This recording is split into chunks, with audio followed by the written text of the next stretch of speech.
नामदु व नुसल्ली अला रसूलिहिल करीम अम्मा बाद औज़ु बिल्लाहि मिनश शैतानिर रजीम बिस्मिल्लाहिर रहमानिर रहीम अस्सलामु अलैकुम व रहमतुल्लाहि व बरकातहू। मैं तुहाडे नाल एक इंतहाई जी अदना जी कनीस पकारण खात्मा दीने इस्लाम रुबीना अकमल मुखातबा ते तुसी अल्लाह ताला दे बेहिसाब प्यार और उहदे फजल दे नाल पारा नंबर 28 दी सूरत तलाक नूं सुनन दी सादत हासिल करोगे और मैं कोशिश करांगी कि तुहाडी खिदमत दे विच सूरत तलाक जिहड़ी साडे मुआशरे दे विच एक बहुत ही अहम जिहड़ा मसला है वो अक्सर लोकां नूं पेश आंदा है, उस हवाले दे नाल भी जदों मैं तशरीह करां ते तुहानूं समझाउण दी कोशिश करां कि अल्लाह ताला ने जिहड़ा सही तरीन तलाक दा तरीका दस्सिआ वो की है। क्योंकि अक्सर साडे मुआशरे दे विच लोकी मौलवी साहब कोल जांदे ने ते उन्हां कोल पुछदे ने ते हर बंदा ते फतवा देण दे काबिल नहीं हुंदा ना, ते मुफ्ती हुंदे ने जेहड़े फतवा देंदे ने।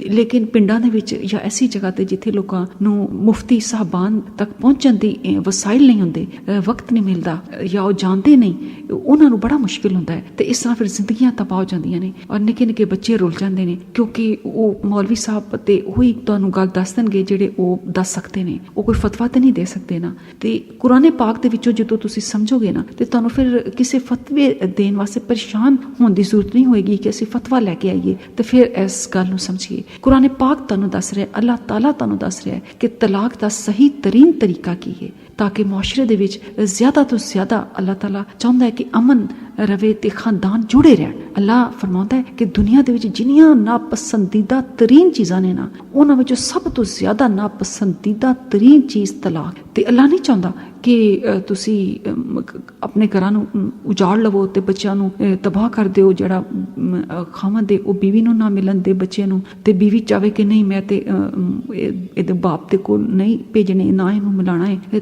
देखो बच्चे नूं ते दोनों दी जरूरत है ना, माँ और बाप। कुरान पाक दे विच सूरत निसा चाहता है कि कोई जिहड़ा बच्चा है वो ना माँ तोला किया जाए ना बाप तोला किया जाए। लेकिन साढ़े मुआशरे दे विच इन्नियां नफरतां पैदा हो जांदियां ने जदों किसी वजह नाल तलाक हो जाती है कि वो बच्चों नूं अपने दोनों वालदैन नूं मिलण दी इजाजत ही नहीं दी जाती। और फिर आख्या जाता है कि जे ठीक है माँ अगर माँ कोल बच्चे ने तो आखती है जे तू प्यो नूं मिलना है तो जा फिर उहदे कोल ही रही, वापस ना आई। तो जे प्यो कोल हुंदे ने बच्चे तो वो अगर बच्चे आखते ने कि असीं माँ नूं मिलना है तो वो आखते ने जा फिर माँ कोल जा फिर मेरे कोल ना आई। वो इस हकीकत नूं नहीं जानते कि बच्चों का की कसूर है, बच्चों नूं ते दोनों ही चाहिए ने। ते इसलिए अल्लाह ताला ने इस हकीकत नूं बड़ा खोल के बड़ा वाजिया करके इस सूरत दे विच बयान किया है कि असल च तलाक है की है और इनू किस तरह तुसी दे सकते हो। ते जे फिर तुसी रजू करना होवे किसी नूं तलाक देती होवे ते फिर उहदा की तरीका है। ते इसलिए मैं अपने सारे सुन वाले भैन भरावां नूं जिहड़े मुसलमान ने खास तौर ते उन्हां नूं अर्ज करनी आ कि तुसी इस सूरत दा तर्जमे नूं समझण दी, असल कुरानी रूह दे विच समझण दी, जो अल्लाह ताला दा हुक्म है उन्होंने समझण दी तुसी कोशिश करना तो इंशाअल्लाह तुसी खुद भी समझोगे और दूसरे नूं समझाने दे काबिल भी होवोगे और दस सकोगे कि अल्लाह ताला ने कुरान दे विच किहड़ी सूरत च यह हुक्म नाज़िल कीता है इंशाअल्लाह। बिस्मिल्लाहिर रहमानिर रहीम। या अय्युहन नबिय्यु इज़ा तलक़्तुमुन निसाअ फतल्लिक़ूहुन्ना लिइद्दतिहिन्ना व अहsul इद्दता वत्तकुल्लाह रब्बकुम ला तुखरिजूनहुन्ना मिन बुयूतिहिन्ना वला यखरुजना इल्ला अन यातीना बिफाहिशातिन मुबय्यिना व तिलका हुदूदुल्लाह व मन यतअद्दा हुदूदुल्लाह फ़क़द ज़लमा नफ्सा ला तदरी लअल्लल्लाह युहदिसु बअदा ज़ालिका अम्रन फ़इज़ा बलगना अजलहुन्ना फ़अमसिकुहुन्ना बिमारूफ़िन औ फ़ारिक़ूहुन्ना बिमारूफ़िन व अशहिदू ज़ुवी अदलिम मिनकुम व अक़ीमुश शहादता लिल्लाह ज़ालिकुम युअज़ु बिही मन काना युमिनु बिल्लाहि वल यौमिल आखिर व मन यत्तक़िल्लाह यजअल लहु मख़रजन व यरज़ुक़हु मिन हैसा ला यहतसिब व मन यतवक्कल अलल्लाहि फ़हुव हस्बुह इन्नल्लाह बालिग़ु अम्रिहि क़द जअलल्लाहु लिकुल्लि शैइन क़दरन वल्लाइ यइस्ना मिनल महीज़ि मिन निसाइकुम इन इर्तबतुम फ़इद्दतुहुन्ना सलासतु अशहुरिन वल्लाइ लम यहिज़्न व उलातुल अहमालि अजलुहुन्ना अन यज़अना हमलहुन व मन यत्तक़िल्लाह यजअल लहु मिन अम्रिहि युस्रा ज़ालिका अम्रुल्लाहि अन्ज़लहु इलैकुम व मन यत्तक़िल्लाहा युकफ़िर अन्हु सय्यिआतिही व युज़िम लहु अजरन अस्किनुहुन्ना मिन हैसु सकंतुम मिन वजुदिकुम वला तुज़ारुहुन्ना लितुज़य्यिक़ु अलैहिन व इन कुन्ना उलाते हमलिन फ़अन्फ़िक़ु अलैहिन्ना हत्ता यज़ाना हमलहुन्ना फ़इन अरसाना लकुम फ़ातुहुन्ना उजूरहुन्ना व तमिरू बैनकुम बिमारूफिन व इन तआसरतुम फसतुरज़िउ लहु उख़रा लियुनफ़िक़ ज़ू सआतिम मिन सआति व मन क़ुदिरा इलैहि रिज़्क़ुहु फलयुनफ़िक़ मिम्मा आताहुल्लाह ला युकल्लिफ़ुल्लाहु नफ़्सन इल्ला मा आताहा सयजअलु अल्लाहु बअदा उस्रिन युस्रा व कअय्यम मिन क़रयतिन अतत अन अम्रि रब्बिहा व रुसुलिही फ़हसबनाहा हिसाबन शदीदन व अज़बनाहा अज़ाबन नुक्रा फ़ज़ाक़त वबाला अम्रिहा व कान आक़िबतु अम्रिहा खुस्रन अअद्दल्लाहु लहुम अज़ाबन शदीदा फत्तकुल्लाहा या उलिल अलबाबे अल्लज़ीना आमनु क़द अनज़लल्लाहु अलैकुम ज़िक्र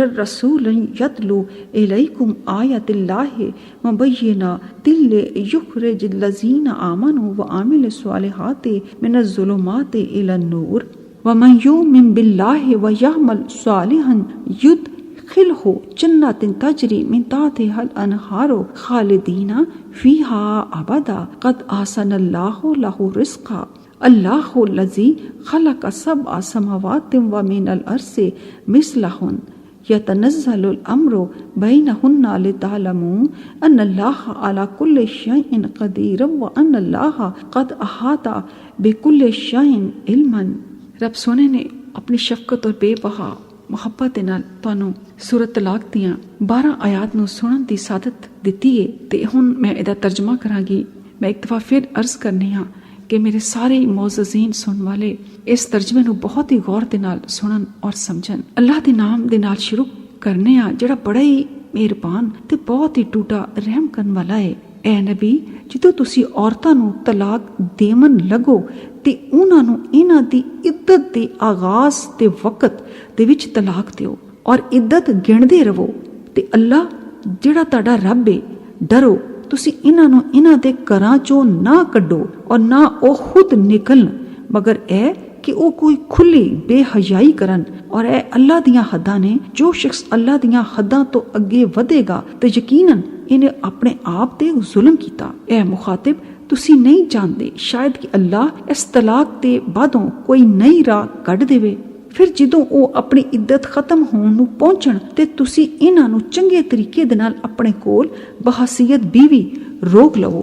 इन्हां नू चंगे तरीके दे नाल या इन्हां नू जुदा कर दिओ और तुसी अपने विचों 2 साहबे अदल आदमी गवाह बना लो और अल्लाह दे वास्ते ही गवाही कायम करो। इस हुक्म दी इनू नसीहत की जाती है जो कोई अल्लाह ते यौमे आखिर दे उत्ते ईमान ले आए और जो शख्स अल्लाह को डरे ते ओ इहदे लई मुश्किलात जो निकलण दा रास्ता बना दिंदा है। सुभान अल्लाह। इन्हां आयात दे विच आयत नंबर 1 तो लैके ते 2 तक रब सोने ने आख्या है कि जदों मर्द दा इरादा यह होवे कि मैं इनू तलाक देनी है ते ओ इद्दत दे आगाज़ दे वक़्त तलाक देवे।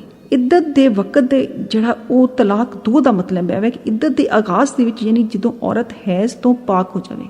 हैज़ दे विच तलाक ना देवे यानी जदों ओनू माहवारी है महाना उहदे विच ओ तलाक ना देवे बल्कि बेहतरीन तरीका एवे कि ओ दी माहवारी खत्म होने तो बाद ओनू एक तलाक जिहड़ी है ओ देवे। ते जदों ओ तलाक देवे जदों ओ माहवारी तो पाक हो जावे ते उहदे नाल मुबाशरत ना कीती होवे ते मुबाशरत कीते बगैर और पाकी दे विच ओनू तलाक देवे ते हालते तोहर यानी पाकी दे विच इहदी इद्दत दा जिहड़ा आगाज़ है ना होवे यानी उथों तुसी सुनना गिनना शुरू कर दिओ कि किन्ने दिन होए ने। गोया कि हैज़ दी हालत विच या तोहर दे विच पाकी दे विच मुबाशरत करन तो बाद तलाक देना गलत तरीका है। यानी तुसी अपनी बीवी दे करीब आवन तो बाद तलाक दो यह भी गलत तरीका है और हालते हैज़ दे विच माहवारी दे विच तलाक दो यह भी कुरान दे मुताबिक तरीका नहीं, यह भी गलत तरीका है। ਚੁਨਾਚੇ ਹਦੀਸ ਦੇ ਵਿੱਚ ਆਉਂਦਾ ਹੈ ਕਿ ਅਬਦੁੱਲਾ ਬਿਨ ਉਮਰ ਰਜ਼ੀ ਅੱਲਾਹੁ ਅਨਹੂ ਨੇ ਨਬੀ ਕਰੀਮ ਸੱਲੱਲਾਹੁ ਅਲੈਹਿ ਵਸੱਲਮ ਦੇ ਜ਼ਮਾਨੇ ਦੇ ਵਿੱਚ ਆਪਣੀ ਬੀਵੀ ਆਮਨਾ ਬਿਨਤ ਗਫਾਰ ਨੂੰ ਹਾਲਤੇ ਹੈਜ਼ ਦੇ ਵਿੱਚ ਯਾਨੀ ਮਾਹਵਾਰੀ ਦੇ ਵਿੱਚ ਤਲਾਕ ਦੇ ਦਿੱਤੀ। ਤੇ ਹਜ਼ਰਤ ਉਮਰ ਰਜ਼ੀ ਅੱਲਾਹੁ ਅਨਹੂ ਨੇ ਇਹਦੇ ਬਾਰੇ ਚ ਨਬੀ ਕਰੀਮ ਸੱਲੱਲਾਹੁ ਅਲੈਹਿ ਵਸੱਲਮ ਕੋਲ ਪੁੱਛਿਆ ਤੇ ਆਪ ਸੱਲੱਲਾਹੁ ਅਲੈਹਿ ਵਸੱਲਮ ਨੇ ਫਰਮਾਇਆ, ਇਹ ਆਪਣੇ ਬੇਟੇ ਨੂੰ ਤੁਸੀਂ ਹੁਕਮ ਦਿਓ ਕਿ ਉਹ ਰਜੂ ਕਰ ਲੇ, ਯਾਨੀ ਉਹ ਉਹਦੇ ਨਾਲ ਤਾਲੁਕ ਕਾਇਮ ਕਰੇ ਔਰ ਇਸ ਔਰਤ ਨੂੰ ਹੈਜ਼ ਤੋਂ ਪਾਕ ਹੋਵਨ ਤੱਕ ਆਪਣੇ ਕੋਲ ਰਹਿਣ ਦੇਵੇ, ਇੱਥੋਂ ਤੱਕ ਕਿ ਇਹਨੂੰ ਦੁਬਾਰਾ ਮਾਹਵਾਰੀ ਆਵੇ ਔਰ ਫਿਰ ਉਹ ਹੈਜ਼ ਤੋਂ ਪਾਕ ਹੋ ਜਾਵੇ। ਫਿਰ ਇਹਨੂੰ ਇਖਤਿਆਰ ਹੈ ਕਿ ਅਗਰ ਉਹ ਇਹਨੂੰ ਰੱਖਣਾ ਚਾਹਵੇ ਤੇ ਠੀਕ ਹੈ ਤੇ ਰੱਖ ਲਵੇ, ਤੇ ਤਲਾਕ ਦੇਣਾ ਚਾਹਵੇ ਤੇ ਸੋਹਬਤ ਤੋਂ ਪਹਿਲੇ ਉਹਦੇ ਕੋਲ ਜਾਵਨ ਤੋਂ ਪਹਿਲੇ ਤਲਾਕ ਦੇ ਦੇ। ਔਰ ਇਹੋ ਇੱਦਤ ਹੈ ਜਿਹਦਾ ਅੱਲਾਹ ਨੇ ਯਕੀਨ ਤਯਨ ਤੇ ਕੀਤਾ ਹੈ ਕਿ ਔਰਤਾਂ ਨੂੰ ਇਹਨਾਂ ਦੀ ਇੱਦਤ ਦੇ ਵਿੱਚ ਤਲਾਕ ਦਿਓ। ਇਹ ਸਹੀ ਬੁਖਾਰੀ ਅਤ-ਤਲਾਕ ਬਾਬ ਨੰਬਰ 1 ਤੇ ਹਦੀਸ ਨੰਬਰ 5251 ਹੈ। ਸਹੀ ਬੁਖਾਰੀ ਅਤ-ਤਲਾਕ ਬਾਬ 1 ਯਾਨੀ ਬਾਬ ਨੰਬਰ 1 ਅਤ-ਤਲਾਕ ਸਹੀ ਬੁਖਾਰੀ ਹਦੀਸ ਨੰਬਰ 52 ਤੇ 5251 ਇਹਦੇ ਵਿੱਚ ਇਹ ਵਾਕਿਆ ਲਿਖਿਆ ਹੋਇਆ ਹੈ। ਤੇ ਇੱਥੋਂ ਅਸੀਂ ਸਾਨੂੰ ਸਮਝ ਆ ਜਾਂਦੀ ਹੈ ਕਿ ਅਸੀਂ ਜਿਹੜੀ ਤਲਾਕ ਹੈ ਉਹ ਕਿਸ ਤਰ੍ਹਾਂ, ਉਹਦਾ ਬਿਹਤਰ ਤਰੀਕਾ ਕੀ ਹੈ ਔਰ ਗਲਤ ਤਰੀਕਾ ਕੀ ਹੈ। ਇੱਕ ਤੇ ਅਸੀਂ ਮਾਹਵਾਰੀ ਦੇ ਵਿੱਚ ਔਰਤ ਨੂੰ ਤਲਾਕ ਨਹੀਂ ਦੇ ਸਕਦੇ। ਇੱਕ ਮਾਹਵਾਰੀ ਤੋਂ ਬਾਅਦ ਜਦੋਂ ਪਾਕ ਹੋ ਜਾਂਦੀ ਹੈ ਤੇ ਫਿਰ ਤੁਸੀਂ ਉਹ ਨਾਲ ਤਾਲੁਕ ਕਾਇਮ ਕੀਤੇ ਬਗੈਰ ਤੁਸੀਂ ਉਹਨੂੰ ਤਲਾਕ ਦੇ ਸਕਦੇ ਹੋ। ਇਹ ਨਹੀਂ ਕਿ ਪਾਕ ਹੋਣ ਤੋਂ ਬਾਅਦ ਤੁਸੀਂ ਤਾਲੁਕ ਵੀ ਕਾਇਮ ਕਰ ਲਿਆ ਤੇ ਤਲਾਕ ਵੀ ਦੇ ਦਿੱਤੀ ਹੈ। ਇਹ ਗਲਤ ਤਰੀਕਾ ਹੈ। ਤੇ ਫਿਰ ਅਗਰ ਤੁਸੀਂ ਇੱਕ ਦਿੰਦੇ ਹੋ ਜਾਂ 100 ਦਿੰਦੇ ਹੋ, ਉਹ ਇੱਕ ਤੋਹਰ ਦੇ ਵਿੱਚ ਨਾ ਇੱਕ ਹੈਜ਼ ਦੇ ਵਿੱਚ ਇੱਕੋ ਹੀ ਤਲਾਕ ਸ਼ੁਮਾਰ ਹੋਏਗੀ। ਤੇ ਦੂਜਾ ਜਦੋਂ ਅਗਲਾ ਮਹੀਨੇ ਦੀ ਉਹਦੀ ਤਾਰੀਖ ਚੱਲੇਗੀ ਮਾਹਵਾਰੀ ਦੀ, ਤੇ ਫਿਰ ਤੁਸੀਂ ਇਹੀ ਤਰੀਕਾ ਇਖਤਿਆਰ ਕੀਤਾ ਹੈ ਕਿ ਉਹਨੂੰ ਹੋ ਜਾਂਦੇ ਨੇ ਔਰ ਉਸ ਤੋਂ ਬਾਅਦ ਤੁਸੀਂ ਉਹਦੇ ਨਾਲ ਮੁਬਾਸ਼ਰਤ ਨਹੀਂ ਕਰਦੇ, ਫਿਰ ਉਹਨੂੰ ਤੁਸੀਂ ਤਲਾਕਾਂ ਦੇ ਦਿੰਦੇ ਹੋ, 1 ਦਿਓ ਜਾਂ 4 ਦਿਓ ਜਾਂ 10 ਦਿਓ, ਤੇ ਉਹ ਇੱਕ ਫਿਰ ਦੂਜੀ ਤਲਾਕ ਜਿਹੜੀ ਹੈ ਨਾ ਉਹ ਉਹਨੂੰ ਕਾਇਮ ਹੋ ਜਾਏਗੀ। ਇਸ ਤਰ੍ਹਾਂ 2 ਤਲਾਕਾਂ ਹੋ ਗਈਆਂ। ਹੁਣ ਅਸੀਂ ਅੱਗੇ ਪੜ੍ਹਨੇ ਆ ਕਿ ਅੱਗੇ ਕੀ ਅੱਲਾਹ ਤਾਲਾ ਇਨਸਾਨਾਂ ਦੀ ਰਹਿਨੁਮਾਈ ਲਈ ਕੀ ਬਿਆਨ ਫਰਮਾਉਂਦੇ ਨੇ। ਔਰ ਉਹ ਇਹਨੂੰ ਰਿਜ਼ਕ ਦਿੰਦਾ ਹੈ ਜਿੱਥੋਂ ਇਹਨੂੰ ਗੁਮਾਨ ਤੱਕ ਨਹੀਂ ਹੁੰਦਾ। ਔਰ ਜੋ ਸ਼ਖਸ ਅੱਲਾਹ ਉਤੇ ਤਵੱਕਲ ਕਰੇ ਤੇ ਉਹ ਇਹਦੇ ਲਈ ਬੜਾ ਹੀ ਕਾਫੀ ਹੈ। ਤੇ ਬੇਸ਼ੱਕ ਅੱਲਾਹ ਆਪਣਾ ਕੰਮ ਪੂਰਾ ਕਰਕੇ ਰਹਿੰਦਾ ਹੈ ਤੇ ਬੇਸ਼ੱਕ ਅੱਲਾਹ ਨੇ ਹਰ ਚੀਜ਼ ਵਾਸਤੇ ਅੰਦਾਜ਼ਾ ਮੁਕਰਰ ਕੀਤਾ ਹੈ। ਔਰ ਉਹ ਜੋ ਹੈਜ਼ ਤੋਂ ਮਾਯੂਸ ਹੋ ਜਾਵਨ ਯਾਨੀ ਜਿਨ੍ਹਾਂ ਨੂੰ ਮਾਹਵਾਰੀ ਨਾ ਆਵੇ ਤੁਹਾਡੀ ਤਲਾਕ ਯਾਫਤਾ ਔਰਤਾਂ ਵਿੱਚੋਂ, ਅਗਰ ਤੁਹਾਨੂੰ ਸ਼ੱਕ ਵਿੱਚ ਤੁਸੀਂ ਪਵੋ ਤੇ ਇਹਨਾਂ ਦੀ ਇੱਦਤ 3 ਮਹੀਨੇ ਨੇ, ਯਾਨੀ ਉਹਦੀ ਜਿਹੜੀ ਇੱਦਤ ਹੈ ਨਾ ਉਹ 3 ਮਹੀਨੇ ਬਾਅਦ ਤਲਾਕ ਹੋ ਜਾਂਦੀ ਹੈ। ਔਰ ਉਹਦੀ ਸੂਰਤ ਤੁਹਾਨੂੰ ਮੈਂ ਦੱਸ ਦਿੱਤੀ ਹੈ ਕਿ 1 ਮਹੀਨੇ ਦੇ ਵਿੱਚ ਤੁਸੀਂ 1 ਦਿੰਦੇ ਹੋ ਜਾਂ 100 ਦਿੰਦੇ ਹੋ, ਉਹ ਇੱਕ ਹੀ ਸ਼ੁਮਾਰ ਹੁੰਦੀ ਹੈ। ਔਰ ਉਹਦੀ ਜਿਹੜੀ ਇੱਦਤ ਹੈ ਉਹ 3 ਮਹੀਨੇ ਹੀ ਹੁੰਦੀ ਹੈ। ਲੇਕਿਨ ਉਹਦਾ ਐਸਨ ਤਰੀਨ ਤਰੀਕਾ ਹਰ ਮਹੀਨੇ ਤੁਸੀਂ 1 ਦੇ ਦਿਓ ਤੇ ਉਹ 3 ਹੋ ਜਾਣਗੀਆਂ 3 ਮਹੀਨੇ ਦੇ ਵਿੱਚ। ਤੇ ਉਹ ਕਿਸ ਤਰ੍ਹਾਂ ਹੋਣਗੀਆਂ ਉਹ ਵੀ ਤੁਹਾਨੂੰ ਦੱਸਦਾ ਕਿ ਹੈਜ਼ ਤੇ ਬਗੈਰ ਤੁਸੀਂ ਪਾਕ ਹੋਣ ਤੋਂ ਬਾਅਦ ਦਵੋਗੇ, ਬਗੈਰ ਉਹਦੇ ਕਰੀਬ ਆਮਨ ਤੋਂ। ਤੇ ਇਸ ਤਰ੍ਹਾਂ ਤੁਸੀਂ ਸਹੀ ਸ਼ੁਮਾਰ ਕਰੋਗੇ ਕਿ ਵਾਕਈ 3 ਮਹੀਨੇ ਹੋ ਗਏ ਨੇ। ਔਰ ਇੱਕ ਜਿਹੜੀ ਤਲਾਕ ਹੈ ਉਹਦੀ ਐਸਨ ਜਿਹੜੀ ਸੂਰਤ ਹੈ ਤੁਸੀਂ ਉਹਦੇ ਮੁਤਾਬਿਕ ਤਲਾਕ ਦਿੱਤੀ ਹੈ ਕਿ 1 ਮਹੀਨੇ 'ਚ 1, ਦੂਜੇ ਮਹੀਨੇ 'ਚ ਦੂਸਰੀ ਦਫਾ ਤੇ ਤੀਸਰੀ ਹੈਜ਼ ਦੇ ਵਿੱਚ ਤੀਸਰੀ ਦਫਾ। ਤੇ ਇਸ ਤਰ੍ਹਾਂ 3 ਮਹੀਨਿਆਂ ਦੀ ਮੁੱਦਤ ਜਿਹੜੀ ਉਹ ਇੱਦਤ ਦੇ ਵਿੱਚ ਸ਼ੁਮਾਰ ਹੋਏਗੀ। ਹੁਣ ਇਹ ਨਹੀਂ ਕਿ ਹੁਣ ਤੁਸੀਂ 3 ਮਹੀਨੇ ਇੱਦਤ ਦੇ ਅਲੱਗ ਸ਼ੁਮਾਰ ਕਰਨੇ ਨੇ, ਨਹੀਂ, ਉਹੀਓ 3 ਮਹੀਨੇ ਤੁਹਾਡੇ ਇੱਦਤ ਦੇ ਸ਼ੁਮਾਰ ਹੋਣਗੇ। ਹੁਣ ਇਸ ਤੋਂ ਅਗਲੀ ਗੱਲ ਜਿਹੜੀ ਇਹਦੇ ਵਿੱਚ ਬਿਆਨ ਕੀਤੀ ਗਈ ਹੈ ਕਿ ਅੱਲਾਹ ਤਾਲਾ ਫਰਮਾਉਂਦਾ ਹੈ ਕਿ ਜਦੋਂ ਤੁਸੀਂ ਤਲਾਕ ਦਿੰਦੇ ਹੋ, ਫਰਜ਼ ਕਰੋ 1 ਮਹੀਨੇ 'ਚ ਤਲਾਕ ਦਿੰਦੇ ਹੋ, ਤੇ ਇਹ ਨਹੀਂ ਕਿ ਉਹਨੂੰ ਤੁਸੀਂ ਘਰੋਂ ਕੱਢ ਦਿਓ, ਬਲਕਿ ਉਹਨੂੰ ਤੁਸੀਂ ਐਸਨ ਤਰੀਕੇ ਦੇ ਨਾਲ ਰੱਖੋ ਸ਼ਾਇਦ ਕਿ ਤੁਹਾਡੀ ਸੁਲ੍ਹਾ ਹੋ ਜਾਏ ਔਰ ਤੁਸੀਂ ਰਜੂ ਕਰ ਲਓ। ਔਰ ਅਗਰ ਤੁਸੀਂ ਫਰਜ਼ ਕਰੋ ਪਹਿਲੀ ਤਲਾਕ ਦਿੰਦੇ ਹੋ ਔਰ ਉਹ ਤੁਹਾਡੇ ਘਰ ਦੇ ਵਿੱਚ ਬੀਬੀ ਹੈ, ਤੁਹਾਡੀ ਸੁਲ੍ਹਾ ਹੋ ਜਾਂਦੀ ਹੈ, ਫਿਰ ਤੁਸੀਂ ਉਹ ਤਾਲੁਕ ਵਾਸਤਾ ਬਣਾ ਲੈਂਦੇ ਹੋ ਤੇ ਫਿਰ ਜਿਹੜੀ ਉਹ ਤਲਾਕ ਖਤਮ ਹੋ ਜਾਂਦੀ ਹੈ। ਅਗਰ ਦੂਜੀ ਦਫਾ ਦਿੰਦੇ ਹੋ ਔਰ ਫਿਰ ਤੁਹਾਨੂੰ ਤੁਹਾਡੇ ਹਾਲਾਤ ਅੱਛੇ ਹੋ ਜਾਂਦੇ ਨੇ, ਫਿਰ ਤੁਸੀਂ ਰਜੂ ਕਰ ਲੈਂਦੇ ਹੋ ਤੇ ਫਿਰ ਵੀ ਬਹੁਤ ਅੱਛੀ ਗੱਲ ਹੈ। ਤੇ ਅੱਲਾਹ ਤਾਲਾ ਫਰਮਾਉਂਦਾ ਹੈ ਕਿ ਜਦੋਂ 3 ਤਲਾਕਾਂ ਹੋ ਜਾਣ ਤੇ ਫਿਰ ਉਸ ਤੋਂ ਬਾਅਦ ਜਿਹੜੀ ਹੈ ਨਾ ਫਿਰ ਉਹ ਸੂਰਤ ਹਾਲਾਤ ਅੱਗੇ ਮੈਂ ਤੁਹਾਨੂੰ ਦੱਸਾਂਗੀ ਕਿ ਉਸ ਤੋਂ ਬਾਅਦ ਅਸੀਂ ਅੱਲਾਹ ਤਾਲਾ ਨੇ ਸਾਨੂੰ ਕਿਸ ਤਰ੍ਹਾਂ ਰਹਿਨੁਮਾਈ ਕੀਤੀ ਹੈ। ਲੇਕਿਨ ਮੈਂ ਇੱਥੇ ਇਹ ਤੁਹਾਨੂੰ ਦੱਸਣਾ ਚਾਹੁੰਦੀ ਹਾਂ ਇਹਨਾਂ ਆਇਤ ਦੀ ਰੋਸ਼ਨੀ 'ਚ ਕਿ ਅੱਲਾਹ ਤਾਲਾ ਨੇ ਫਰਮਾਇਆ ਕਿ ਔਰਤ ਨੂੰ ਘਰੋਂ ਨਾ ਕੱਢੋ। ਜਿਹੜੇ ਸਾਡੇ ਮੁਆਸ਼ਰੇ ਦੇ ਵਿੱਚ ਬਹੁਤ ਹੀ ਬਦਨੁਮਾ ਚੀਜ਼ ਹੈ ਕਿ ਅਕਸਰ ਲੋਕ ਜਿਹੜੇ ਨੇ ਉਹ ਸਮਾਨ ਵੀ ਤੋੜ ਭੰਨ ਦਿੰਦੇ ਨੇ ਤੇ ਉਹਨਾਂ ਨੂੰ ਗਾਲੀ ਗਲੂਜ ਵੀ ਕਰਦੇ ਨੇ ਤੇ ਉਹਨੂੰ ਘਰੋਂ ਵੀ ਕੱਢ ਦਿੰਦੇ ਨੇ, ਖਰਚਾ ਵੀ ਨਹੀਂ ਦਿੰਦੇ ਔਰ ਇਲਜ਼ਾਮਾਤ ਦੀ ਬੁਛਾੜ ਵੱਖਰੀ ਹੁੰਦੀ ਹੈ। ਹਾਲਾਂਕਿ ਅੱਲਾਹ ਤਾਲਾ ਪਿਛਲੀ ਆਇਤ ਦੇ ਵਿੱਚ ਕੁਰਾਨ ਪਾਕ 'ਚ ਆਉਂਦਾ ਹੈ ਕਿ ਤੁਸੀਂ ਉਸ ਸ਼ਖਸ ਨੂੰ ਜਾਂ ਉਸ ਕੋਈ ਔਰਤ ਉਸ ਮਰਦ ਨੂੰ ਜਾਂ ਕੋਈ ਮਰਦ ਉਸ ਔਰਤ ਨੂੰ ਕਿਸ ਤਰ੍ਹਾਂ ਬੁਰਾ ਭਲਾ ਕਹਿ ਸਕਦਾ ਹੈ, ਕਿਸ ਤਰ੍ਹਾਂ ਤੁਸੀਂ ਉਹਨੂੰ ਬਦਨਾਮ ਜਾਂ ਉਹਨੂੰ ਤੇ ਬਹੁਤਾਨ ਲਾ ਸਕਦੇ ਹੋ ਜਿਹਦੇ ਸਾਹਮਣੇ ਤੁਸੀਂ ਨੰਗੇ ਹੋ ਚੁੱਕੇ ਹੋ। ਤੇ ਤੁਸੀਂ ਮੁਆਸ਼ਰੇ ਦੇ ਵਿੱਚ ਨਾ ਤੁਸੀਂ ਉਹਨੂੰ ਬਦਨਾਮ ਕਰ ਸਕਦੇ ਹੋ ਕਿਉਂਕਿ ਤੁਸੀਂ ਉਹਦੇ ਨਾਲ ਇੱਕ ਵਕਤ ਗੁਜ਼ਾਰਿਆ ਹੈ, ਆਪਣਾ ਆਪ ਸਾਹਮਣੇ ਲਿਆਂਦਾ ਹੈ। ਉਹ ਬੰਦਾ ਉਹਦੇ ਉੱਤੇ ਤੁਸੀਂ ਬਹੁਤਾਨ ਲਾ ਰਹੇ ਹੋ ਜਿਹਨੂੰ ਤੁਸੀਂ ਇੰਨੇ ਕਰੀਬ ਇੱਕ ਦਫਾ ਲੈ ਕੇ ਆਂਦਾ। ਬੇਸ਼ੱਕ 2 ਰਾਤਾਂ ਗੁਜ਼ਾਰੀਆਂ ਨੇ, ਤੁਸੀਂ 10 ਦਿਨ ਗੁਜ਼ਾਰੇ ਨੇ, ਬੇਸ਼ੱਕ 1 ਰਾਤ ਗੁਜ਼ਾਰੀ ਹੈ, ਲੇਕਿਨ ਆਮ ਲੋਕਾਂ ਤੋਂ ਉਹ ਸਪੈਸ਼ਲ ਹੈ ਕਿਉਂਕਿ ਉਹਦੇ ਤੁਸੀਂ ਕਰੀਬ ਆ ਚੁੱਕੇ ਹੋ। ਫਿਰ ਤੁਹਾਡੀ ਲੜਾਈ ਹੋ ਜਾਂਦੀ ਔਰ ਫਿਰ ਤੁਸੀਂ ਉੱਤੇ ਬੇਹਿਸਾਬ ਹੀ ਬਹੁਤਾਨ ਲਾਉਂਦੇ ਹੋ, ਬੇਹਿਸਾਬ ਹੀ। ਤੇ ਫਿਰ ਇਹ ਜਿਹੜੀ ਅੱਲਾਹ ਤਾਲਾ ਬਹੁਤ ਹੀ ਇਸ ਗੱਲ ਨੂੰ ਨਾ ਬੁਰਾ ਮਹਿਸੂਸ ਕਰਦਾ ਹੈ, ਖਾਸ ਤੌਰ ਤੇ ਜਿਨ੍ਹਾਂ ਨੂੰ ਤੁਸੀਂ ਤਲਾਕ ਦਿੰਦੇ ਹੋ ਉਹਨਾਂ ਲੋਕਾਂ ਦੇ ਬਾਰੇ ਚ, ਕਿਉਂਕਿ ਅੱਲਾਹ ਤਾਲਾ ਫਰਮਾਉਂਦਾ ਹੈ ਕਿ ਮੀਆਂ ਬੀਵੀ ਇੱਕ ਦੂਜੇ ਦਾ ਲਿਬਾਸ ਨਹੀਂ। ਸਾਰੇ ਲੋਕੀ ਤੇ ਲਿਬਾਸ ਨਹੀਂ ਹੁੰਦੇ ਨਾ, ਤੇ ਜਿਹੜਾ ਲਿਬਾਸ ਹੈ ਉਹ ਤੁਹਾਡੇ ਬਦਨ ਦੇ ਐਬਾਂ ਨੂੰ ਢੱਕਦਾ ਹੈ। ਅਗਰ ਤੁਹਾਡੇ ਜਿਸਮ ਦੇ ਵਿੱਚ ਕੋਈ ਸਿਆਹੀ ਸਫੈਦੀ ਹੈ, ਕੋਈ ਐਬ ਹੈ, ਕੋਈ ਵੀ ਐਬ ਹੋ ਸਕਦਾ ਹੈ। ਮੈਂ ਨਹੀਂ ਕਹਿੰਦੀ ਕਿ ਫੋੜਾ ਫਿੰਸੀ ਹੋ ਸਕਦਾ ਹੈ, ਤੁਹਾਡਾ ਕੋਈ ਬੜੀ ਬਦਸੂਰਤੀ ਵੀ ਹੋ ਸਕਦੀ ਹੈ, ਤੁਹਾਡੀ ਕੋਈ ਖਾਮੀ ਵੀ ਹੋ ਸਕਦੀ ਹੈ। ਤੇ ਅਗਰ ਤੁਹਾਡੀ ਬੀਵੀ ਜਾਂ ਤੁਹਾਡਾ ਖਾਮਨ ਉਹਨੂੰ ਮੁਆਸ਼ਰੇ ਦੇ ਸਾਹਮਣੇ ਢੱਕ ਦਿੰਦਾ ਹੈ ਤੇ ਉਹ ਬਿਹਤਰੀਨ ਲਿਬਾਸ ਹੈ, ਉਹ ਬਿਹਤਰੀਨ ਲਿਬਾਸ ਹੈ। ਅਗਰ ਤੁਹਾਡੇ ਘਰ 'ਚ ਕੋਈ ਕਮਜ਼ੋਰੀ ਹੈ, ਤੁਹਾਡੀਆਂ ਆਦਾਤ ਦੇ ਵਿੱਚ ਕੋਈ ਕਮਜ਼ੋਰੀ ਹੈ, ਤੁਸੀਂ ਗੁੱਸੇ ਵਾਲੇ ਹੋ, ਗਾਲਾਂ ਕੱਢਦੇ ਹੋ ਜਾਂ ਖਰਚਾ ਨਹੀਂ ਦਿੰਦੇ ਜਾਂ ਉਹਨੂੰ ਉਹਦਾ ਮੁਕਾਮ ਨਹੀਂ ਦਿੰਦੇ ਜਾਂ ਉਹਨੂੰ ਡਾਂਟਦੇ ਹੋ, ਤੇ ਅਗਰ ਉਹ ਸਬਰ ਕਰਦੀ ਹੈ ਤੇ ਉਹ ਤੁਹਾਡਾ ਬਿਹਤਰੀਨ ਲਿਬਾਸ ਹੈ, ਕਿਉਂਕਿ ਉਹ ਤੁਹਾਡੀਆਂ ਬੁਰਾਈਆਂ ਉੱਤੇ ਪਰਦਾ ਪਾਉਂਦੀ। ਤੇ ਇਸੇ ਤਰ੍ਹਾਂ ਅੱਲਾਹ ਤਾਲਾ ਨੇ ਖਾਮਨ ਨੂੰ ਕਿਹਾ ਕਿ ਅਗਰ ਬੀਵੀ ਦੇ ਵਿੱਚ ਕੋਈ ਬੁਰਾਈ ਉਹਨੂੰ ਨਜ਼ਰ ਆ ਗਈ ਹੈ, ਉਹਦਾ ਕੋਈ ਐਬ ਉਹਦੇ ਸਾਹਮਣੇ ਆ ਗਿਆ ਹੈ, ਭਾਵੇਂ ਇੱਕ ਰਾਤ ਉਹਨੇ ਗੁਜ਼ਾਰੀ ਹੈ ਜਾਂ 4 ਰਾਤਾਂ ਗੁਜ਼ਾਰੀਆਂ ਨੇ, ਉਹਦੀ ਜ਼ੁਬਾਨ ਬਹੁਤ ਤੇਜ਼ ਹੈ ਜਾਂ ਉਹ ਡਿਮਾਂਡਸ ਬਹੁਤ ਕਰਦੀ ਹੈ ਜਾਂ ਉਹ ਕੋਈ ਵੀ ਉਹਦੀ ਆਦਾਤ ਦੇ ਵਿੱਚ ਐਬ ਆ ਗਿਆ ਜਾਂ ਉਹਦੇ ਜਿਸਮ ਦੇ ਵਿੱਚ ਉਹਨੇ ਕੋਈ ਐਬ ਦੇਖ ਲਿਆ, ਤੇ ਉਹਨੂੰ ਸਭ ਤੋਂ ਪਹਿਲੇ ਚਾਹੀਦਾ ਹੈ ਕਿ ਉਹਦੀ ਪਰਦਾਪੋਸ਼ੀ ਕਰੇ, ਕਿਉਂਕਿ ਉਹ ਉਹਦਾ ਲਿਬਾਸ ਹੈ। ਅੱਲਾਹ ਤਾਲਾ ਨੇ ਉਹਨੂੰ ਲਿਬਾਸ ਕਿਹਾ ਹੈ। ਜਿਹੜਾ ਲਿਬਾਸ ਤੁਹਾਨੂੰ ਨੰਗਾ ਕਰੇ, ਤੁਹਾਡੇ ਐਬਾਂ ਨੂੰ ਲੋਕਾਂ ਦੇ ਸਾਹਮਣੇ ਬਿਆਨ ਕਰੇ, ਉਹ ਚੰਗਾ ਲਿਬਾਸ ਤਾਂ ਨਹੀਂ ਹੋ ਸਕਦਾ ਨਾ। ਉਹ ਤਾਂ ਫਿਰ ਲਿਬਾਸ ਇਨਸਾਨ ਤਬਦੀਲ ਕਰਨ ਦੇ ਮਜਬੂਰ ਹੋ ਜਾਂਦਾ ਹੈ, ਜਿਹੜਾ ਤੁਹਾਨੂੰ ਮੁਆਸ਼ਰੇ ਦੇ ਵਿੱਚ 24 ਘੰਟੇ ਤੁਹਾਨੂੰ ਬੁਰਾਈ ਦੇ ਨਾਲ ਹੀ ਯਾਦ ਕਰੇ, ਤੇ ਉਹ ਚੰਗਾ ਲਿਬਾਸ ਨਹੀਂ ਹੁੰਦਾ। ਚੰਗਾ ਲਿਬਾਸ ਬਣੋ, ਆਪਣੀ ਬੀਵੀਆਂ ਦਾ ਤੁਸੀਂ ਚੰਗਾ ਲਿਬਾਸ ਬਣਾਓ। ਔਰ ਸਾਰੀਆਂ ਬੀਵੀਆਂ ਕੋਲੋਂ ਮੇਰੀ ਹੱਥ ਜੋੜ ਕੇ ਇਲਤਜਾ ਹੈ ਕਿ ਆਪਣੇ ਖਾਨਦਾਨ ਨੂੰ ਇੱਕ ਮੁੱਠ ਉੱਗੋ ਰੱਖੋ। ਜਿਸ ਤਰ੍ਹਾਂ ਇੱਕ 5 ਉਂਗਲੀਆਂ ਨੇ ਨਾ, ਤੇ ਇਹ ਮੁੱਕਾ ਬਣਦਾ ਹੈ ਬੁਰਾਈ ਦੇ ਖਿਲਾਫ। ਤੇ ਤੁਸੀਂ ਇਸ ਤਰ੍ਹਾਂ ਰਹੋ ਕਿ ਜਿਸ ਤਰ੍ਹਾਂ ਤੁਸੀਂ ਇੱਕ ਚਾਦਰ ਦੇ ਅੰਦਰ ਹੀ ਸਾਰੇ ਕੁੰਬੇ ਰਹਿੰਦੇ ਹੋ, ਔਰ ਸਭ ਟੱਕੇ ਰਹੋ, ਇੱਕ ਦੂਜੇ ਦੀਆਂ ਬੁਰਾਈਆਂ ਨੂੰ ਢੱਕ ਕੇ ਰੱਖੋ। ਲੋਕਾਂ ਨੂੰ ਤਮਾਸ਼ਾ ਨਾ ਬਣਨ ਦਾ ਮੌਕਾ ਦਿਓ। ਦੁਨੀਆ ਤੇ ਤਮਾਸ਼ਾ ਹੀ ਹੈ, ਉਹਨਾਂ ਨੇ ਕੀ ਤੁਹਾਨੂੰ ਦੇ ਦੇਣਾ। ਤੁਸੀਂ ਕੋਸ਼ਿਸ਼ ਕਰੋ ਕਿ ਇੱਕ ਦੂਜੇ ਦੀਆਂ ਬੁਰਾਈਆਂ ਨੂੰ ਢੱਕੋ, ਇੱਕ ਦੂਜੇ ਦੇ ਐਬਾਂ ਉੱਤੇ ਪਰਦਾ ਪਾਓ, ਕਿਉਂਕਿ ਸਾਡਾ ਰੱਬ ਸੋਹਣਾ ਵੀ ਸੱਤਾਰੁਲ ਅਯੂਬ ਹੈ। ਉਹਨੇ ਵੀ ਸਾਡੇ ਪਤਾ ਨਹੀਂ ਕਿੰਨੇ ਗੁਨਾਹਾਂ ਤੇ ਪਰਦੇ ਪਾਏ ਹੋਏ ਨੇ। ਅਗਰ ਉਹ ਖੋਲਦੇ ਤੇ ਅਸੀਂ ਮੇਰਾ ਖਿਆਲ ਕਿਸੇ ਨੂੰ ਮੂੰਹ ਵਿਖਾਉਣ ਦੇ ਕਾਬਲ ਵੀ ਨਾ ਰਹੀਏ, ਆਪਣੇ ਘਰਾਂ ਦੇ ਵਿੱਚ ਰਹਿਣ ਦੇ ਕਾਬਲ ਨਾ ਹੋਈਏ। ਤੇ ਅੱਲਾਹ ਤਾਲਾ ਬਹੁਤ ਹੀ ਪਸੰਦ ਕਰਦਾ ਹੈ ਕਿ ਤੁਸੀਂ ਦੂਜੇ ਦੇ ਐਬਾਂ ਉੱਤੇ ਨਾ, ਔਰ ਖਾਸ ਤੌਰ ਤੇ ਮੀਆਂ ਬੀਵੀ ਇੱਕ ਦੂਜੇ ਦੇ ਐਬਾਂ ਉੱਤੇ ਪਰਦਾ ਪਾਉਣ, ਕਿਉਂਕਿ ਅੱਲਾਹ ਤਾਲਾ ਨੇ ਇਸ ਰਿਸ਼ਤੇ ਨੂੰ ਲਿਬਾਸ ਦੇ ਨਾਲ ਤਸ਼ਬੀਹ ਦਿੱਤੀ ਹੈ। ਦੁਨੀਆ 'ਚ ਕਿਸੇ ਰਿਸ਼ਤੇ ਨੂੰ ਅੱਲਾਹ ਤਾਲਾ ਨੇ ਲਿਬਾਸ ਦੇ ਨਾਲ ਤਸ਼ਬੀਹ ਨਹੀਂ ਦਿੱਤੀ। ਇਹ ਸੋਚਣ ਦੀ ਗੱਲ ਹੈ ਮੇਰੇ ਭੈਣ ਤੇ ਭਰਾਓ, ਇਸ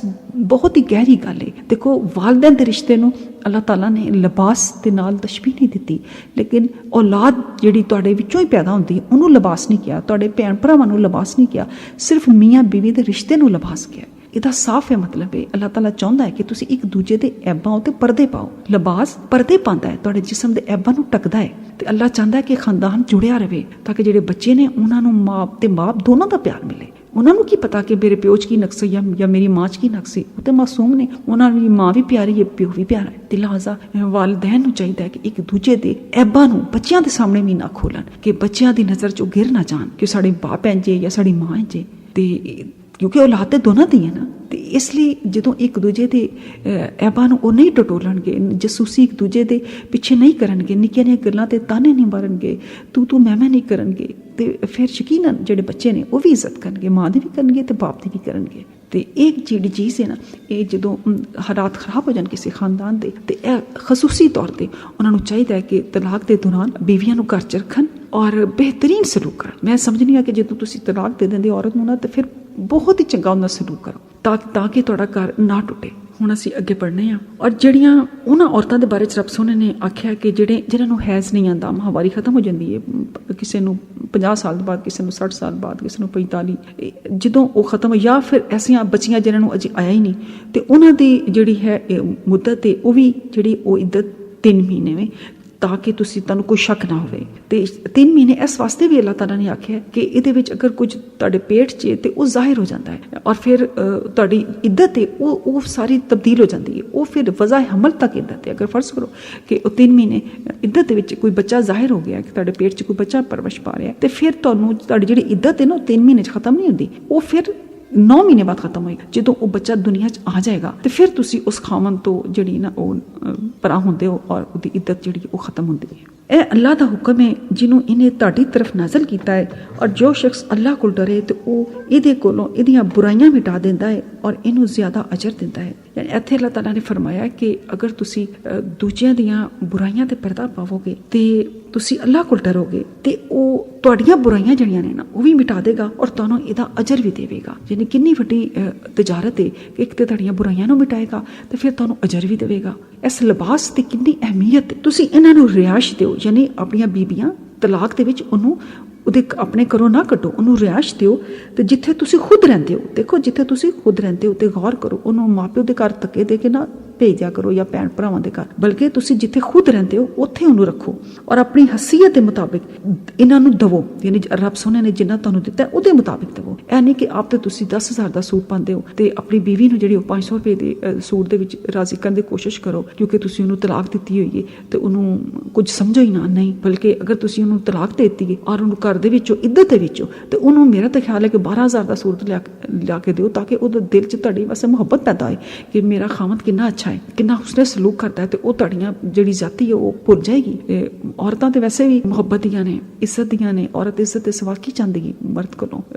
ਮੇਰਾ ਤੇ ਜ਼ਾਤੀ ਖਿਆਲ ਹੈ ਕਿ ਜਿਸ ਔਰਤ ਨੂੰ ਮਰਦ ਇੱਜ਼ਤ ਦਿੰਦਾ ਹੈ ਨਾ ਉਸ ਤੋਂ ਬਾਅਦ ਔਰਤ ਉਹਦੇ ਕੋਲ ਚਾਹੁੰਦੀ ਕੁਝ ਨਹੀਂ ਕਿਉਂਕਿ ਇੱਜ਼ਤ ਕੁਦਰਤ ਨੇ ਉਹਨੂੰ ਕੁਝ ਐਸਾ ਬਣਾਇਆ ਹੈ ਕਿ ਜਿਹੜਾ ਉਹਨੂੰ ਇੱਜ਼ਤ ਦੇਵੇ ਉਹਨੂੰ ਉਹ ਬਹੁਤ ਚੰਗਾ ਸਮਝਦੀ ਹੈ। ਤੇ ਜੇ ਤੁਸੀਂ ਇੱਜ਼ਤ ਦੇ ਦੌਰਾਨ ਉਹਨੂੰ ਜ਼ਿਆਦਾ ਇੱਜ਼ਤ ਦੇਣ ਲੱਗ ਪਏ, ਉਹਦੇ ਵਾਸਤੇ ਅੱਛਾ ਜਿਹਾ ਖਾਣਾ ਜਿਹੜਾ ਉਹ ਟੇਬਲ ਤੇ ਲਾਓ, ਉਹਦੇ ਲਈ ਅੱਛਾ ਮੇਕਅਪ ਲਿਆਓ, ਉਹਦੇ ਲਈ ਅੱਛਾ ਫਲ ਲਿਆਓ, ਉਹਨੂੰ ਸਪੈਸ਼ਲ ਤਵੱਜੋ ਦਿਓ। ਜਿਵੇਂ ਤੁਸੀਂ ਇੱਕ ਆਪਣੇ ਘਰ 'ਚ ਮਰੀਜ਼ ਨੂੰ ਤਵੱਜੋ ਦਿੰਦੇ ਹੋ ਨਾ, ਸਪੈਸ਼ਲ ਰਿਗਾਰਡ ਕਰਦੇ ਹੋ, ਇਸੇ ਤਰ੍ਹਾਂ ਇੱਜ਼ਤ ਦੇ ਦੌਰਾਨ ਆਪਣੀ ਬੀਵੀ ਨੂੰ ਉਹ ਸਪੈਸ਼ਲ ਰਿਗਾਰਡ ਦਿਓ ਜਿਹੜਾ ਤੁਸੀਂ ਆਮ ਹਾਲਾਤ 'ਚ ਨਹੀਂ ਦਿੰਦੇ। ਕਿਉਂ? ਕਿਉਂਕਿ ਹੁਣ ਤੁਸੀਂ ਘਰ ਨੂੰ ਜੋੜਨਾ ਚਾਹੁੰਦੇ ਹੋ, ਤੁਸੀਂ ਆਪਣੀਆਂ ਗਲਤੀਆਂ ਦੀ ਮਾਫੀ ਚਾਹੁੰਦੇ ਹੋ, ਤੁਸੀਂ ਉਹਦੇ ਨਾਲ ਇੱਕ ਮਜ਼ਬੂਤ ਰਿਸ਼ਤਾ ਰੱਖਣਾ ਚਾਹੁੰਦੇ ਹੋ ਤੇ ਇਸ ਲਈ ਉਹਨੂੰ ਬਹੁਤ ਹੀ ਪਿਆਰ ਨਾਲ, ਬਹੁਤ ਹੀ ਹੁਸਨ ਸਲੂਕ ਦੇ ਨਾਲ ਰੱਖੋ ਔਰ ਆਪਣੀ ਹਸੀਅਤ ਦੇ ਮੁਤਾਬਿਕ ਰੱਖੋ।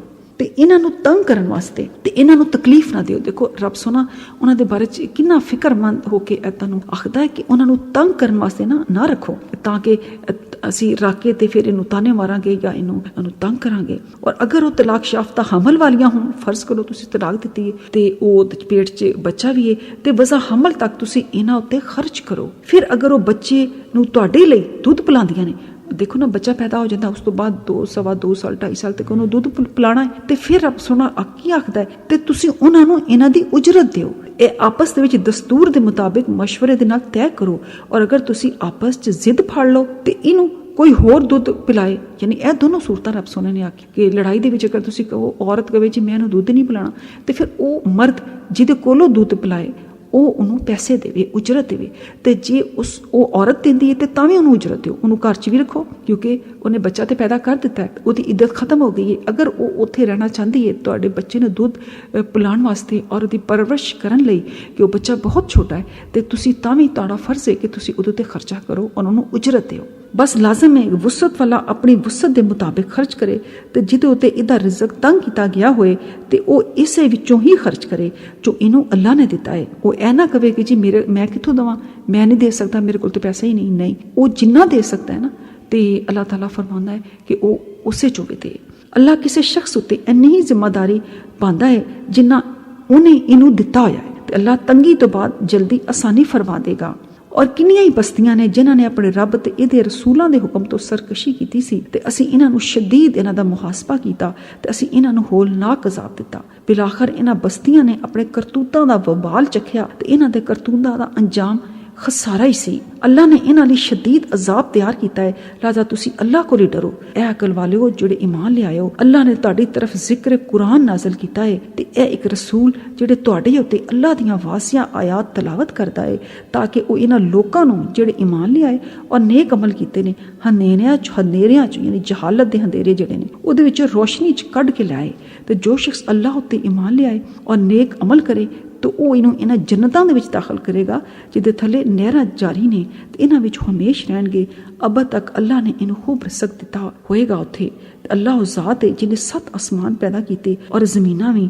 ਇਹਨਾਂ ਅਸਮਾਨਾਂ ਦੀ ਮਿਸਲ ਇਹਨਾਂ ਦੇ ਦਰਮਿਆਨ ਇਹਦਾ ਹੁਕਮ ਨਾਜ਼ਲ ਹੁੰਦਾ ਹੈ ਤਾਂ ਕਿ ਤੁਸੀਂ ਜਾਣ ਲਓ ਕਿ ਬਿਲਾ ਸ਼ੁਬਾ ਅੱਲਾ ਹਰ ਚੀਜ਼ ਉੱਤੇ ਖੂਬ ਕਾਦਰ ਹੈ ਤੇ ਬਿਲਾਸ਼ੁਬਾ ਅੱਲਾ ਨੇ ਆਪਣੇ ਇਲਮ ਨਾਲ ਹਰ ਸ਼ੈ ਦਾ ਅਹਾਤਾ ਕੀਤਾ ਹੋਇਆ ਹੈ। ਤੇ ਰੱਬ ਸੋਹਣੇ ਨੇ ਇਹਦੇ ਵਿੱਚ ਸੂਰਤ ਤਲਾਕ ਦੇ ਵਿੱਚ ਆਪਣੀ ਸਫਾਤ ਨੂੰ ਵੀ ਬਿਆਨ ਕੀਤਾ ਹੈ ਔਰ ਇਹ ਵੀ ਦੱਸਿਆ ਕਿ ਅਗਰ ਤੁਸੀਂ ਮੇਰੀਆਂ ਆਇਤ ਤੋਂ ਸਰਕਸ਼ੀ ਕਰੋਗੇ ਤੇ ਜਿਨ੍ਹਾਂ ਕੌਮਾਂ ਨੇ ਪਹਿਲੇ ਕੀਤੀ ਹੈ ਉਹਨਾਂ ਤੇ ਅਜ਼ਾਬ ਆਇਆ ਹੈ ਤੇ ਉਹਨਾਂ ਨੇ ਜਿਹੜੀ ਉਹਨਾਂ ਦੇ ਕਰਤੂਤਾਂ ਦਾ ਇਹ ਅੰਜਾਮ ਸੀ। ਤੇ ਤੁਸੀਂ ਗੌਰ ਕਰੋ, ਇਹ ਕੁਰਾਨ ਜਿਹੜਾ ਤੁਹਾਡੇ ਉੱਤੇ ਨਾਜ਼ਲ ਹੋਇਆ ਹੈ ਤੁਹਾਡੀ ਹਦਾਇਤ ਲਈ, ਨਬੀ ਕਰੀਮ ਸੱਲੱਲਾਹੁ ਅਲੈਹਿ ਵਸੱਲਮ ਉੱਤੇ ਤੁਹਾਡੀ ਜ਼ਬਾਨ ਦੇ ਵਿੱਚ, ਅਰਬਾਂ ਦੀ ਜ਼ਬਾਨ ਦੇ ਵਿੱਚ ਨਾਜ਼ਲ ਹੋਇਆ ਹੈ ਔਰ ਜਿਹੜੀਆਂ ਆਇਤ ਨੂੰ ਵਾਜ਼ਿਆ ਕਰਦਾ ਹੈ ਔਰ ਇਹਨਾਂ ਨੂੰ ਜਹਾਲਤ ਦੇ ਅੰਧੇਰਿਆਂ ਚੋਂ ਰੋਸ਼ਨੀ ਲੈ ਕੇ ਆਉਂਦਾ ਹੈ। ਤੇ ਅਸੀਂ ਸੂਰਤ ਤਲਾਕ ਨੂੰ ਪੜ੍ਹ ਰਹੇ ਸੀ ਤੇ ਇਹਦੇ ਵਿੱਚ ਜਿਹੜੀ ਸਾਡੇ ਮੁਆਸ਼ਰੇ ਦੇ ਵਿੱਚ ਇੱਕ ਅਕਸਰ ਹੁੰਦੀ ਹੈ ਕਿ ਅਗਰ ਤੁਸੀਂ 10 ਦਫਾ ਤਲਾਕ ਦੇਤੀ ਹੈ ਤੇ ਉਹ ਜਿਹੜੀ ਉਹ 10 ਦਫਾ ਹੀ ਉਹ ਯਾਨੀ ਬਸ ਹੋ ਗਈ, ਇਸ ਤੋਂ ਬਾਅਦ ਖਤਮ ਨਹੀਂ। ਤੁਹਾਨੂੰ ਮੈਂ ਇੱਕ ਬਹੁਤ ਵਾਜ਼ਿਆ ਜੀ ਗੱਲ ਦੱਸਣੀ ਆ ਕਿ ਇੱਕ ਤੇ ਤੁਹਾਨੂੰ ਮੈਂ ਦੱਸ ਦਿੱਤੀ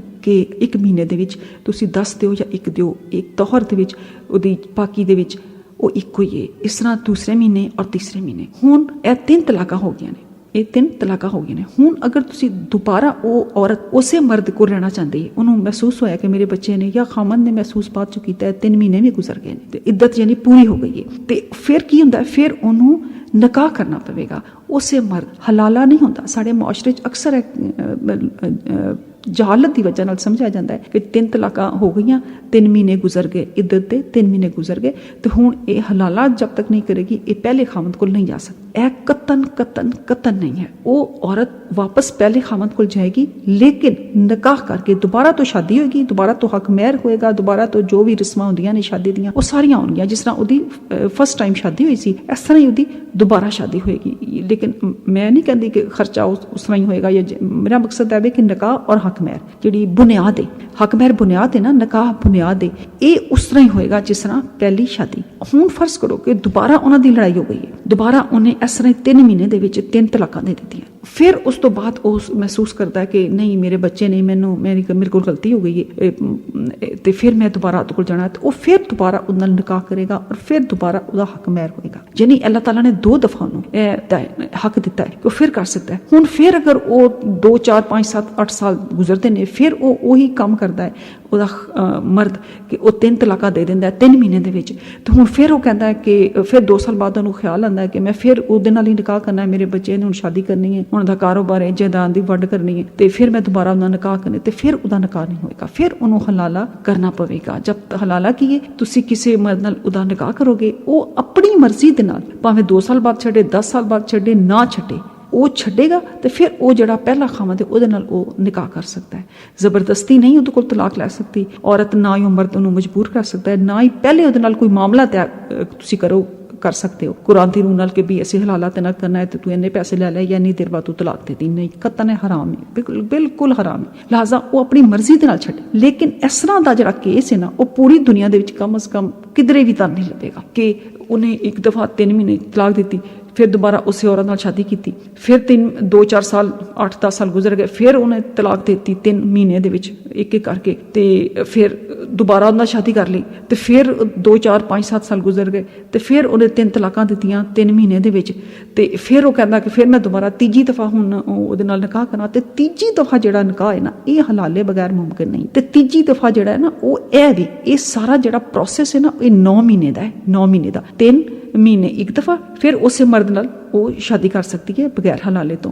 ਫਿਰ ਜ਼ਿੰਦਗੀ 'ਚ 2, 4, 5 ਸਾਲ ਗੁਜ਼ਰਦੇ ਨੇ, ਫਿਰ 3 ਤਲਾਕਾਂ ਇਸ ਤਰ੍ਹਾਂ 3 ਮਹੀਨੇ ਦੇ ਵਿੱਚ ਪਾਕੀ ਦੇ ਵਿੱਚ, ਤਾਹਰ ਦੇ ਵਿੱਚ, ਸਾਰਾ ਕੁਝ ਕਰਕੇ ਫਿਰ ਦੁਬਾਰਾ ਉਹਨਾਂ ਦੀ ਨਵੇਂ ਸਿਰੇ ਤੋਂ ਸ਼ਾਦੀ ਹੋਏਗੀ। ਫਿਰ 5, 7 ਸਾਲ ਗੁਜ਼ਰਦੇ ਨੇ ਤੇ ਫਿਰ 3 ਤਲਾਕਾਂ ਦਿੰਦੀ ਹੈ, ਫਿਰ ਉਹ ਸਾਰਾ ਕੋਈ, ਤੇ ਫਿਰ ਇਹ 9 ਮਹੀਨੇ ਹੋ ਗਏ। ਤੇ ਜਦੋਂ ਤੀਜੀ ਦਫਾ ਇਹ ਵਾਕਿਆ ਹੁੰਦਾ ਹੈ 3 ਮਹੀਨੇ ਵਾਲਾ, 9 ਮਹੀਨੇ ਹੋ ਗਏ ਨਾ, 3 ਜਦੋਂ ਤੀਜੀ ਦਫਾ ਵਾਕਿਆ ਹੁੰਦਾ ਹੈ ਤੇ ਫਿਰ ਉਹ ਹਲਾਲੇ ਦੇ ਬਗੈਰ ਉਹ ਔਰਤ ਉਹਦੇ ਕੋਲ ਨਹੀਂ ਜਾ ਸਕਦੀ। ਤੇ ਅੱਲਾਹ ਤਾਲਾ ਨੇ ਤੇ ਜੋੜਿਆ ਤੁਹਾਨੂੰ ਤੋੜਿਆ ਨਹੀਂ। ਰੱਬ ਸੋਹਣੇ ਨੇ ਸੂਰਤ ਫੁਰਕਾਨ 'ਚ ਆਇਤ ਨੰਬਰ 54 ਦੇ ਵਿੱਚ ਫਰਮਾਇਆ ਕਿ ਮੈਂ ਹੀ ਤੁਹਾਡੇ ਜਿਹੜੇ ਨਸਬੀ ਤੇ ਸੁਸਰਾਲੀ ਰਿਸ਼ਤੇ ਬਣਾਏ। ਆਇਤ ਨੰਬਰ 54 ਹੈ, ਤੁਸੀਂ ਜ਼ਰੂਰ ਮੇਰੇ ਕਹਿਣ ਤੇ ਇਹਨੂੰ ਦੇਖਣਾ। ਤੇ ਸੂਰਤ ਫੁਰਕਾਨ ਜੇ ਇਹਦੇ ਵਿੱਚ ਆਇਤ ਨੰਬਰ 54 ਹੈ, ਉਹਦਾ ਤਰਜਮਾ ਹੈ ਕਿ ਮੈਂ ਤੁਹਾਡੇ ਨਸਬੀ ਤੇ ਤੁਹਾਡੇ ਸਸੁਰਾਲੀ ਰਿਸ਼ਤੇ ਬਣਾਏ। ਤੇ ਜਦੋਂ ਰੱਬ ਸੋਹਣੇ ਨੇ ਰਿਸ਼ਤੇ ਬਣਾਏ, ਉਹ ਕਿਉਂ ਤੋੜੇਗਾ? ਉਹ ਚਾਹੁੰਦਾ ਹੈ ਕਿ ਇਹ ਜੁੜੇ ਹੀ ਰਹਿਣ, ਇਹ ਜੁੜੇ ਹੀ ਰਹਿਣ, ਇਹ ਜੁੜੇ ਹੀ ਰਹਿਣ। ਹੁਣ ਜਿਹੜਾ ਬੰਦਾ ਸਾਰੀ ਜ਼ਿੰਦਗੀ ਹੀ ਕੰਮ ਕਰਦਾ ਰਿਹਾ ਤੇ ਫਿਰ ਉਹਨੂੰ ਤਾਂ ਰੱਬ ਸੋਨੇ ਨੇ ਸਜ਼ਾ ਦੇਣੀ ਹੈ ਨਾ ਕਿ ਤੂੰ ਹੁਣ ਤੈਨੂੰ ਤੇਰੇ ਬੱਚੇ ਜਵਾਨ ਹੋ ਗਏ ਨੇ ਤੇ ਹੁਣ ਫਿਰ ਤੂੰ ਇਹੋ ਕੰਮ ਫੜ ਲਿਆ ਜਾਇਦਾਦ ਵਾਸਤੇ ਜਾਂ ਆਪਣੇ ਬੁਢਾਪੇ ਨੂੰ ਤੈਨੂੰ ਕੋਈ ਲੱਭਦਾ ਨਹੀਂ ਤੇ ਤੂੰ ਕਹਿੰਦਾ ਫਿਰ ਮੈਂ ਦੁਬਾਰਾ ਉਹਦੇ ਨਾਲ ਹੀ ਕਰਨਾ, ਤੇ ਫਿਰ ਰੱਬ ਸੋਨਾ ਉਹਨੂੰ ਸਜ਼ਾ ਦਿੰਦਾ ਹੈ ਕਿ ਹੁਣ ਉਹ ਬੀਬੀ ਕਿਸੇ ਹੋਰ ਕੋਲ ਜਾਏਗੀ, ਫਿਰ ਉਹ ਆਪਣੀ ਮਰਜ਼ੀ ਦੇ ਨਾਲ ਛੱਡੇਗਾ ਤੇ ਫਿਰ ਉਹ ਚਾਹੇਗੀ ਤੇ ਫਿਰ ਉਹ ਤੇ ਤੂੰ ਨਿਕਾਹ ਕਰ ਸਕਣਾ, ਜੋ ਨਹੀਂ ਚਾਹੇਗੀ ਤੇ ਫਿਰ ਨਹੀਂ ਤੂੰ ਤੀਜੀ ਦਫਾ ਉਹਨੂੰ ਲੈ ਸਕਦਾ। ਤੇ ਇਹ ਵੀ ਤਲਾਕ ਦੀ ਅਸਲ ਸੂਰਤ ਜਿਹੜੀ ਸਾਡੇ ਮੁਆਸ਼ਰੇ 'ਚ ਹੈ ਨਾ ਹੋਣ ਦੇ ਬਰਾਬਰ ਹੈ, ਕਿਉਂਕਿ ਲੋਕ ਸਮਝਦੇ ਨਹੀਂ। ਕੁਰਾਨ ਪਾਕ ਨੂੰ ਸਾਡੇ ਮੁਆਸ਼ਰੇ 'ਚ ਤਰਜਮੇ ਨਾਲ ਸਮਝਣ ਦੀ ਬਹੁਤ ਹੀ ਕਮ ਆਦਤ ਹੈ।